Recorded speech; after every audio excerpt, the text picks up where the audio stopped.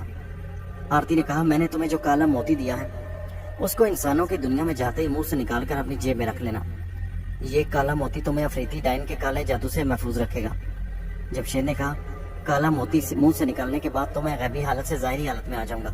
آرتی بولی وہ تو تم کالا موتی منہ میں بھی رکھو گے تو انسانوں کی دنیا میں جاتے ہی ظاہر ہو جاؤ گے اور سب کو نظر آنے لگو، کیونکہ انسانوں کی دنیا میں جاتے ہی کالے موتی کی وہ طلسمی طاقت جس کی وجہ سے تم غائب ہوتے ہو ختم ہو جائے گی، لیکن تم اسے اپنے پاس رکھو گے تو یہ کالا موتی تمہیں بدروحوں اور خاص طور پر افریتی ڈائن کے عصبی جادو سے محفوظ رکھے گا اور تمہارا کچھ نہیں بگاڑے گی۔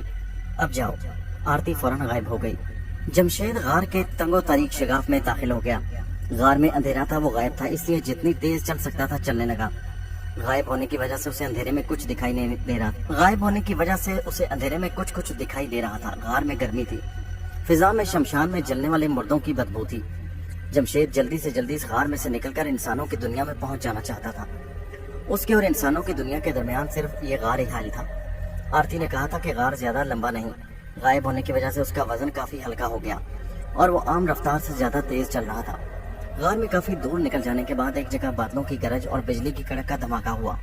جمشید کانپ کر رہ گیا، فوراً سمجھ گیا کہ افریتی ڈائن غار میں آ گئی ہے اور اگر وہ اس کی زد میں آ گیا تو وہ اسے زندہ نہیں چھوڑے گی، مگر انسانوں کی دنیا میں پہنچنے کی شدید خواہش اور انسانوں کی دنیا کے قریب ہونے کی وجہ سے جمشید میں ایک نئی طاقت آ گئی اور اس نے اپنی رفتار تیز کر دی۔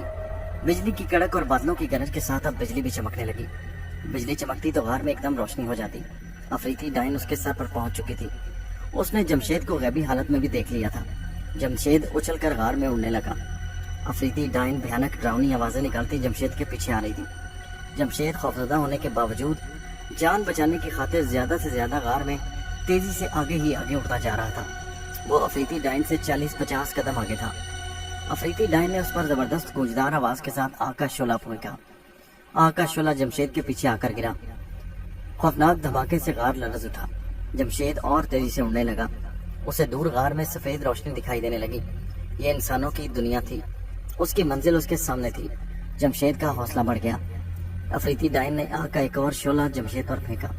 یہ شعلہ جمشید کے کندھے کو چھوتا ہوا آگے نکل گیا، لیکن انسانوں کی دنیا کی روشنی اب غار میں داخل ہو رہی تھی۔ انسانوں کی دنیا کی روشنی کو دیکھ کر افریتی ڈائن کی رفتار سست ہو گئی۔ اسے انسانوں کی دنیا میں جانے کی اجازت نہیں تھی، مگر وہ اپنے دشمن کو زندہ بھی نہیں چھوڑنا چاہتی تھی۔ اسی کی وجہ سے وہ پھانسی پر لٹک گئی اور اس کی گردن لمبی ہو گئی اور شیطانی دیو نے اسے اپنی دنیا سے نکال دیا۔ افریتی ڈائن جمشید سے اپنی اس بے عزتی اور شکست کا انتقام لینا چاہتی تھی، لیکن انسانوں کی دنیا کی روشنی اسے آگے جانے سے روک رہی تھی۔ جمشید پرواز کرتا اس سے دور نکل گیا۔ افریتی ڈائن نے بے بسی اور غصے کی حالت میں غضبناک ہو کر ایک کالا منتر پڑھ کر جمشید پر پھونکا اور چیخ مار کر کہا، میرا کالا منتر کالے یا سیب کا روپ بدل کر تیرا پیچھا کرے گا۔ جمشید نے افریتی ڈائن کی آواز سن لی، مگر اب وہ افریتی ڈائن کی پہنچ سے باہر نکل چکا تھا۔ غار میں روشنی ہی روشنی ہو گئی اور ایک مدت کے بعد اسے انسانوں کی دنیا اپنی دنیا کی خوشگوار تازہ ہوا کے جھونکے محسوس ہونے لگے۔ وہ سفید روشنی کے غبار میں غار سے باہر نکل گیا۔ غار سے باہر نکلتے اسے ایک شدید جھٹکا لگا اور وہ فضا میں اچھل کر زمین پر گر پڑا۔ اسے کچھ خبر نہیں وہ کب تک بے ہوشی کی حالت میں پڑا رہا۔ جب اسے ہوش آیا تو اس کے چاروں طرف دن کی روشنی پھیلی ہوئی تھی۔ یہ انسانوں کی دنیا کی روشنی تھی۔ اس کے اوپر درختوں کی شاخیں جھکی ہوئی تھیں، جن کے درمیان میں سے نیلا آسمان صاف دکھائی دے رہا تھا۔ جمشید انسانوں کی دنیا میں واپس آ چکا تھا۔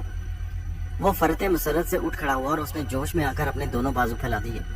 تب اس نے دیکھا کہ وہ غائب نہیں بلکہ اسے اپنا جسم نظر آ رہا تھا۔ اسے یاد آ گیا آرتی نے کہا تھا کہ انسانوں کی دنیا میں پہنچتے ہی کالے موتی کا وہ طلسم جس کی وجہ سے تم غائب ہو ختم ہو جائے گا اور تم نظر آنے لگو گے۔ اس نے یہ بھی کہا تھا کہ کالے موتی کی دوسری طلسمی طاقت قائم رہے گی اور اسے جیب میں رکھ لینا، وہ تمہیں انسانوں کی دنیا کی بدروحوں سے محفوظ رکھے گا، اور اگر افریتی ڈائن کوئی خاص چلا کر کے روپ بدل کر تمہاری تلاش میں انسانوں کی دنیا میں آ گئی تو جب تک یہ کالا موتی تمہارے پاس ہے وہ تمہارا کچھ نہیں بگاڑ سکے گی۔ جمشید نے کالا موتی منہ میں سے نکال کر اپنی جیب میں رکھ لیا۔ سب سے پہلے وہ یہ معلوم کرنا چاہتا تھا کہ وہ کہاں پر ہے اور جہاں پر ہے وہ کون سی جگہ ہے۔ وہ اسی لباس میں جس میں وہ اس رات قبرستان میں نستور جادوگر کی قبر میں چلا کرے بیٹھا تھا۔ اس نے چاروں طرف دیکھا اور اس نے اس جگہ کو پہچان لیا۔ یہ جگہ شہر کی کچی آبادی والے کھیت تھے. وہاں سے جمشید کا نئی کالونی والا مکان زیادہ دور نہیں تھا. وہ پیدل ہی چل پڑا. راستہ اسے معلوم تھا. اپنی دنیا کی روشنی اور تازہ فضا میں آنے کے بعد جمشید اپنے آپ کو تازہ دم اور صحت مند محسوس کرنے لگا.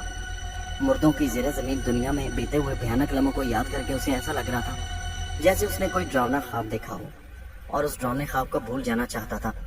کچی آبادی میں سے گزر کر وہ سڑک پر آ گیا. یہ سڑک اسی کالونی کی جاتی تھی جہاں جمشید کا مکان تھا. انسانوں کی دنیا میں داخل ہونے کے بعد اسے بھوک اور پیاس محسوس ہونے لگی. اس کے سارے انسانی حواس بیدار ہو گئے. وہ سوچ رہا تھا کہ گھر میں جاتے ہی پرانی خادمہ رانی سے کہے گا کہ فوراً اس کے لیے مزیدار کھانا تیار کرے. بڑی سڑک چھوڑ کر وہ چھوٹی سڑک پر ہو گیا. یہ سڑک اس کی کالونی میں سے گزرتی تھی. اسے نئی کالونی کے مکان اور بلڈنگیں دن کی دھوپ میں صاف نظر آنے لگیں. ان مکانوں میں دور اسے اپنا مکان بھی نظر آ گیا جو کالونی کی آبادی سے ذرا ہٹ کر واقع تھا. اپنے مکان کو دیکھ کر اس کے جسم میں خوشی کی لہر دوڑ گئی اور اس نے اپنی رفتار تیز کر دی. دوستو یہ کہانی جاری ہے. اس کا اگلا حصہ نیکسٹ ویڈیو میں ملاحظہ کیجیے.